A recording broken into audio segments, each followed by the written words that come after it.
ကျောင်းနေပြန်ဖွင့်တက်ချင်လားမတက်ချင်ဘူးလားဆိုကိုပါနေကိုစဉ်းစားနေတာအဲ့တော့တက်ချင်လားဆိုတော့ကျောင်းနေဝင်နေတော့လဲကြာတော့တက်ချင်နေစဉ်းစားကြည့်လေ2019လောကလည်းဒီတမ်းပဲ2020ကျောင်းလည်းဒီတမ်းခု2021ကျောင်းလည်းဒီတမ်းပဲ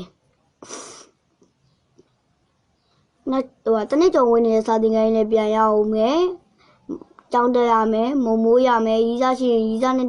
ထွေးရမယ်မရှိရင်ရှာပြီးသွားလို့ရတယ်ဒါပေမဲ့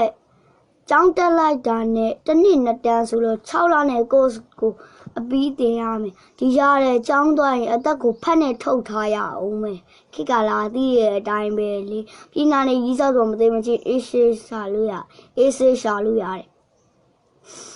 တင်မမဲ့ဆရာရှိမရှိလုံးသေရောက်ကိုဗစ်ကလည်းပျောက်တာလားမပျောက်တာလားမသိဘူးဆောင်ရမ်းလမ်းပျောက်ပြီအစိုးဆုံးကတော့ဘော်ဒါချင်းမအားလာဖာလာမတလန်းဆိုရင်ဝိုင်းနေကွက်ကြရင်ရှက်တော့ကွဲပြီရှက်တော့ကွဲအဲ့တော့ကျောင်းမတက်သေးပါဘူးလို့နာကျင်မှုတွေပါလို့နာကျင်မှုတွေ